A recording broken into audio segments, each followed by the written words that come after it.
Queen Eleanor stood on the balcony of the grand palace, looking out over the shining city that stretched to the horizon. Tall spires rose into the sky, glowing with the lights of 1,000 homes.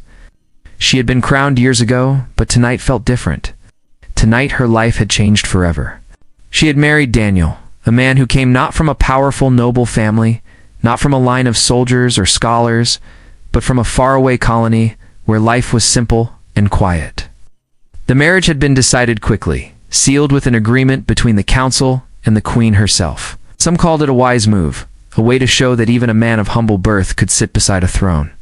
Others whispered in doubt, wondering why Eleanor, a woman known for strength and wisdom, had chosen Daniel instead of one of the decorated commanders or trusted advisors who had long sought her hand. As she stood alone in the cool night air, those whispers echoed in her mind. Daniel was kind, gentle in his speech, and thoughtful in his ways. But in the halls of power, kindness was often seen as weakness. The queen could not help but wonder if she had taken too great a risk. The doors behind her opened and Daniel stepped onto the balcony. He was tall but not imposing, his shoulders strong yet relaxed. His eyes carried warmth, the kind that made even the hardest day feel lighter. He moved to her side without speaking, and for a long moment they both gazed at the city together. "You look troubled," Daniel said softly. Eleanor gave a small smile, but it did not reach her eyes. A queen always carries troubles. The world expects too much, and yet Daniel answered, "You bear it with grace." She looked at him then, really looked at him. His words were simple, yet they held a calm strength that steadied her heart. Still, doubts clung to her.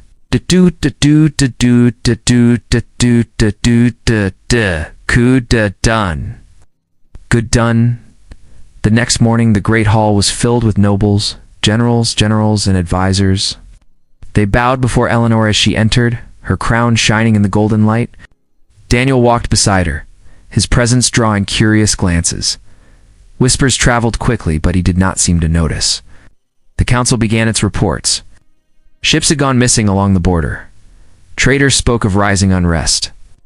Small fires of rebellion burned far away, and enemies beyond the stars watched with hungry eyes. Decisions had to be made, and every choice carried danger. Eleanor listened, asked questions, and gave commands with firm resolve. Through it all, Daniel sat quietly at her side, saying nothing. To some, his silence looked like weakness. To others, it looked like wisdom. After the council was dismissed, Eleanor and Daniel walked together through the long marble corridors of the palace. Sunlight poured through tall windows, painting the floors with gold. "They do not trust me," Daniel said at last, his voice calm. "They do not know you," Eleanor replied. "In time, perhaps they will." He gave a small smile. "And do you trust me, Eleanor?" She paused, caught by the weight of his question. Her heart said yes, but her mind wavered. "I chose you," she said at last. "That is trust enough." But even as she spoke, she wondered if it was true. That evening, the palace prepared for a celebration. Music filled the halls, laughter echoed, and dancers spun in bright colors. Eleanor greeted her people with a smile, though behind it her thoughts remained heavy. Daniel stayed close, speaking kindly with those who approached him, offering gentle words that eased even the most doubtful faces. Yet Eleanor could not shake the thought that kindness alone would not protect a throne. As the night grew late, Eleanor found herself watching Daniel from across the room. He moved with ease, speaking little, but listening much. There was something steady about him, something hidden beneath the surface. She felt it, though she could not yet name it. When the guests finally left and the palace grew quiet, Eleanor returned once more to the balcony. Daniel followed her, as he always did. The city stretched out before them, vast and endless. "Still doubt," Daniel said quietly, not accusing, only stating a truth. Eleanor closed her eyes and let out a slow breath. "I cannot afford doubt. My people look to me for strength. And I need to know that the man I chose can stand with me when the time comes." Daniel turned his gaze to the stars above. His voice was steady, almost distant, yet filled with quiet certainty. "When the time comes, you will see me for who I am." Eleanor looked at him then, her doubt still strong, but her heart stirred in a way she could not ignore. She did not yet know the depth of his strength, but something within her whispered that she soon would. And so, beneath the vast night sky, the queen and her husband stood together. One carried the weight of an empire, the other carried a strength still hidden. Both knew that storms were coming, but neither knew how soon the truth would be revealed. The days after the wedding passed in quiet routine. Queen Eleanor continued her duties, listening to the council, meeting her people, and ruling with care. Daniel remained close to her side, never forcing his voice into matters, always calm, always gentle. Yet around the palace whispers grew louder. The generals muttered that Daniel was not strong enough to protect the throne. Advisors said he lacked the wisdom to guide the queen. Even servants, as they carried trays and poured wine, whispered that the queen had chosen a man too simple for the weight of power. Eleanor heard those whispers, though never directly spoken in front of her. They troubled her heart. One evening, as Eleanor sat alone in her chamber, a trusted guard entered quickly and bowed. "Your Majesty," he said, "there are reports from the border. A fleet of raiders is moving closer to our trade routes. They have taken merchant ships and left nothing but silence behind." Eleanor dismissed him with a nod, but her thoughts grew heavy. If the raids grew worse, unrest would spread. Her people needed safety, and safety demanded strength. She thought of Daniel then, sitting somewhere in the garden, reading as he often did. Could he ever be a shield for her empire? That same night, the palace held a grand dinner for nobles and foreign guests. Long tables were filled with food and bright lights. Music played and laughter filled the halls. Eleanor wore her crown and greeted her guests with grace, but inside she felt the storm of worry. Daniel sat at her side, speaking politely when spoken to, never pushing himself forward.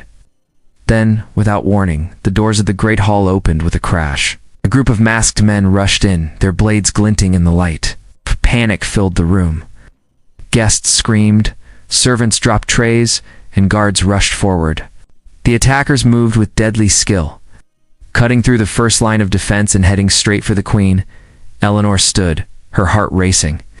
She reached for the blade kept at her side, ready to fight if she must. Before she could act, Daniel rose, his eyes usually calm and gentle, now burned with sharp focus. In a single swift motion, he stepped between Eleanor and the attackers. The first man struck at him, but Daniel moved with speed too quick for the eye to follow. He caught the attacker's arm and twisted it, sending the blade clattering to the floor. Another man rushed forward, but Daniel struck with controlled power, knocking him to the ground. His movements were precise, practiced, and filled with strength that none in the hall had ever imagined.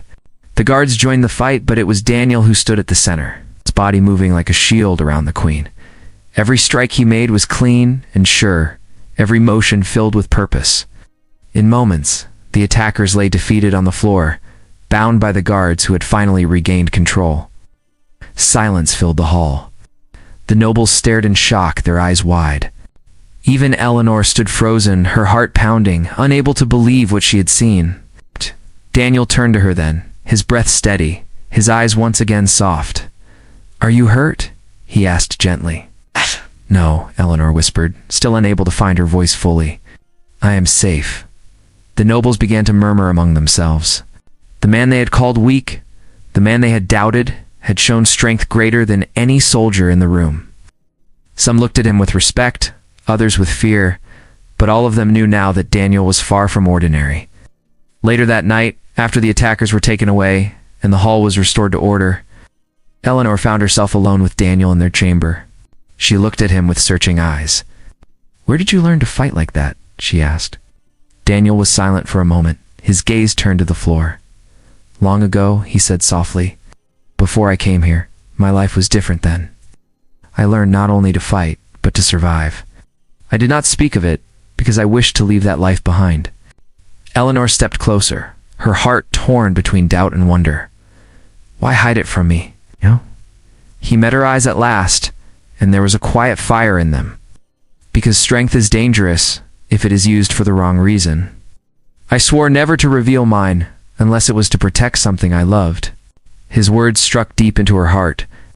She had doubted him, questioned him, even feared he was too gentle for the crown. Yet here he stood, not only strong, but devoted. She could feel the truth in his voice, and it unsettled her more than any blade. That night, as Eleanor lay awake, she thought of Daniel's words and his actions. The man she had chosen, the man the world doubted, was far more than he seemed. She did not yet know the full measure of his strength, but she felt that the day would come when she would need it more than ever. The palace had grown quiet after the attack, but the memory of it remained in every corner. The nobles spoke of little else, their voices carrying tales of how Daniel had stood against the masked men with a strength none had expected. Some praised him, others whispered in fear, but all of them now looked at him with different eyes. Queen Eleanor carried the weight of those whispers. She had seen Daniel fight with her own eyes, and still she struggled to understand it. His speed, his skill, his calmness in the face of danger were not the actions of a simple man. They were the marks of someone shaped by battles long before he came to her side. One evening, as the sun set beyond the palace walls and the halls glowed with soft light, Eleanor called Daniel to her private chamber. He entered quietly, as he always did, his face calm and unreadable. "I need to know the truth," Eleanor said, her voice steady, though her heart trembled. "Who are you truly? Where did you learn to fight like that?" Daniel stood still for a long moment before he spoke. "I am the man you married, nothing more. That is not enough," Eleanor said firmly. "I cannot lead my people in darkness, and I cannot stand beside a man whose past I do not know. Tell me, Daniel, tell me who you are." His eyes lowered, and for the first time since she had known him, Eleanor saw a shadow of pain in his face. Slowly he began to speak. "I was not born into peace," he said. "I was raised in a world where war never ended. As a boy, I saw families broken, homes destroyed, and people left with nothing. I learned to fight because there was no other choice. If I had not, I would not have survived." Eleanor listened in silence, her heart tightening at his words. "I trained with soldiers, though I was not one of them," Daniel continued.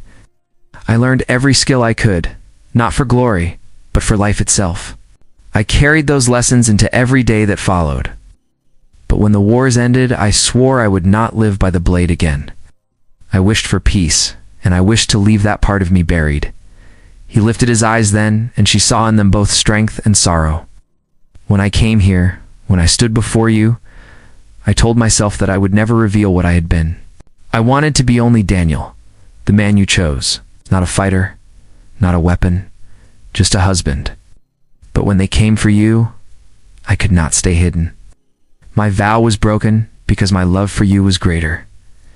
Eleanor felt her breath catch in her chest. His words were simple, yet they carried the weight of truth that struck deep within her. She stepped closer, her eyes never leaving his. "You should have told me," she whispered. "I feared you would see me as a danger," he answered, "that you would turn away." Instead, Eleanor reached out and touched his hand. "I see you as a man who saved my life. I see you as the man I chose, though I did not know his full strength. Now I begin to see, and though I do not yet understand it all, I will not turn away." For the first time, Daniel allowed himself a faint smile. The days that followed were quiet, yet the tension across the empire grew heavier. Reports of raids grew more frequent. Villages along the borders were calling for help. The council pressed Eleanor to send more troops to strike with greater force, but she hesitated. She knew that rash action could lead to wider war. In those meetings, Daniel spoke little, but when he did, his words carried weight. He pointed out patterns in the attacks, details others had missed. He advised patience where others demanded action, and his calm reasoning often left even the most stubborn generals silent. The council began to notice. They still did not fully trust him, but they could not ignore that his words made sense. Eleanor, watching him carefully, began to see that his strength was not only in his hands, but also in his mind. One night, Eleanor stood again on the balcony, the stars shining above her. Daniel came to her side, as he always did. "You still doubt me?" he said gently. "I doubt everything," she admitted. "I doubt my counsel, I doubt my people's safety, and I doubt myself. But of you, Daniel, I am beginning to believe." He took her hand then, holding it firmly. Belief is stronger than doubt. When the storm comes, belief is what will carry us through. She looked at him, and for the first time since their marriage, she felt not only the weight of duty, but the comfort of trust beginning to grow. Yet in her heart, she knew the true test of his strength was still to come. The storm that Eleanor had feared finally arrived. The Empire's enemies struck with force greater than anyone expected. Reports came from every corner of the borders. Villages were burned, trade routes cut, and soldiers overwhelmed. Soon, the enemy's fleet moved closer to the capital itself. The council gathered in panic, voices clashing in anger and fear. "Send every ship we have," one general demanded. "No," another shouted. "We must guard the capital. The queen falls, everything is lost." The hall shook with their arguments. Eleanor sat upon her throne, her face calm, though her heart raced. She knew that every decision could mean life or death for thousands. Through the noise, Daniel's voice rose, quiet but steady. "We cannot win by rushing blindly. They want us to act in fear. We must hold our ground here, where our people need us most. Let them come, and we will show them that this city will not fall." The generals looked at him, some with disbelief, others with thought. His calm words spread through the hall like water on fire, soft but strong. Eleanor studied him and saw that same hidden strength she had come to know. At last she stood and said, "We will defend our home.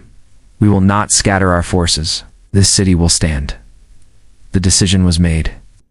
Days later, the sky above the capital filled with the dark shadow of enemy ships. The people gathered in fear as the palace prepared for battle. The soldiers took their places on the walls, weapons ready, hearts pounding. Eleanor walked among them, her crown gleaming, her words steady. "You fight not only for your queen," she told them, "but for your families, your homes, and your children. Stand with me, and we will not break." The soldiers raised their voices in reply, though fear still gripped them. Daniel stood beside her, dressed not in royal clothes, but in simple armor. His eyes were calm, his hands steady. He said little, but his presence was enough to give courage to those who saw him. The enemy struck with thunder. Explosions shook the ground as fire lit the skies. Soldiers shouted, weapons clashed, and screams filled the air. The battle had begun. At first, the defenders struggled under the storm of fire. The enemy's machines tore through the walls, their soldiers pushing forward with ruthless power. It seemed the capital might fall. Then Daniel moved. He stepped into the heart of the fight, his body a blur of motion. With strength beyond what any man had shown, he lifted fallen beams, cleared paths for the soldiers, and struck down enemies with blows that sent them crashing to the ground. He moved with precision, every strike controlled, every motion meant to protect those around him. The soldiers who had once doubted him now fought with renewed spirit. Seeing Daniel stand unshaken against the storm gave them courage they had not known they possessed. They rallied behind him, their voices rising, their blades cutting with new strength. Eleanor watched from the walls, her heart torn between fear and awe. She saw Daniel face machines that towered over men, yet he did not falter. He struck with power that seemed impossible, tearing through the enemy's lines and breaking their charge. The battle raged through the night. Fire lit the city, smoke darkened the skies, but the defenders held. Wherever the line began to break, Daniel was there. He fought not only with strength but with mind, guiding soldiers, pointing out weaknesses, and turning the tide again and again. By dawn, the enemy began to retreat. Their numbers were broken, their machines destroyed, their wills shattered. The capital still stood. The people filled the streets with cries of victory, their voices echoing across the city. Eleanor descended from the walls and found Daniel standing among the soldiers, his armor torn, his face marked with dirt and sweat, but his eyes calm as always. She moved to him and placed her hand on his. "You saved us," she said softly, her voice filled with both gratitude and wonder. Daniel shook his head. "We saved ourselves. I only did what I promised. I stood by you." The soldiers gathered around them, their voices rising in praise. They called Daniel their shield, their strength, their hope. The man who had once been doubted now stood as a symbol of their victory. That night, when the city rested after the long battle, Eleanor stood again on the balcony. Daniel was with her, silent as he often was. She looked at him with new eyes, no longer filled with doubt. She now knew the truth of the man she had chosen. He was not only her husband, he was the strength behind her crown, the protector of her people, and the heart of her empire. Yet in her heart she also knew that this was not the end. The enemy had been pushed back but not destroyed. Storms still waited on the horizon. And when they came again, she would stand ready with Daniel at her side. The city had survived the storm, but the memory of battle still lingered in every street. Broken walls were being rebuilt, fires had been put out, and families mourned their lost. Yet even in sorrow there was pride, for the people knew they had stood against the strongest of enemies and had not fallen. Everywhere, the name Daniel was spoken with respect. Soldiers told stories of how he had fought with a strength greater than any weapon, how he had lifted fallen comrades and struck down enemies who seemed unstoppable. Children ran through the streets pretending to be him, their voices crying out that they too would protect the queen. For the people, he was no longer a mystery. He was their hero. Eleanor watched this change with quiet wonder. She remembered the whispers that had once filled her halls, the doubts spoken behind closed doors. They had called him weak, unworthy, too simple for the throne. Now those same voices praised him as the shield of the empire. In the council chamber, the nobles bowed lower than ever when Daniel entered. The generals who once sneered now asked for his thoughts before giving their own. Daniel, however, showed no pride. He spoke when needed, guided when asked, but never sought to stand above others. His calm humility struck Eleanor deeply, for she knew that a man who held such power but never sought to use it for himself was rarer than any jewel. One evening, as the sun sank beyond the horizon, Eleanor walked with Daniel through the palace gardens. The flowers swayed gently in the breeze, their colors soft against the fading sky. She stopped by the fountain, where the water shimmered in the twilight, and turned to him.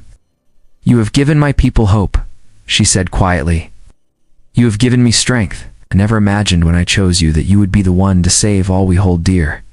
Daniel looked at her with steady eyes. "I am only a man, Eleanor. I never sought to be more. But when I stood beside you, I found something worth protecting with all I am. You are my reason, and this empire is your heart. To stand for it is to stand for you." Her chest tightened with emotion. She reached out, taking his hand, and for a moment the weight of the crown felt lighter. "Then we will face whatever comes together," she whispered. And together they did. Weeks turned into months, and though the empire's enemies stirred in the distance, none dared strike again so soon. The memory of Daniel standing unshaken in battle was enough to hold them back. Peace returned, though fragile, and the city healed. Eleanor ruled with the same wisdom as before, but now with new certainty. She no longer questioned the choice she had made. Her people followed her with stronger faith, for they believed not only in their queen but also in the man who stood beside her. There were still moments of doubt, as all rulers face. There were still nights when Eleanor stood alone on the balcony, gazing at the endless sky, wondering what dangers might yet come. But now, when Daniel joined her, she felt a calm she had never known before. His presence was like a shield not only for her body but for her spirit. One night, as the stars shone bright above them, she turned to him and said, "The world will always test us. But I no longer fear, not because I wear a crown, but because I know who stands with me." Daniel smiled, a small and gentle smile. "And I will stand with you always." The empire remembered those words. Songs were sung of the queen, who chose not the strongest warrior nor the richest noble, but a man whose quiet heart carried more power than armies. Stories spread of how love had revealed true strength, and how strength had protected love in return. Years later, when people spoke of that time, they did not tell of fear or doubt. They told of the queen who believed, and the man who proved that belief right. They told of how a throne was saved, not by pride or wealth, but by devotion and courage. And in every story, one truth remained. The queen had not chosen weakness. She had chosen the very power that would guard her crown, her people, and her heart for all the days to come.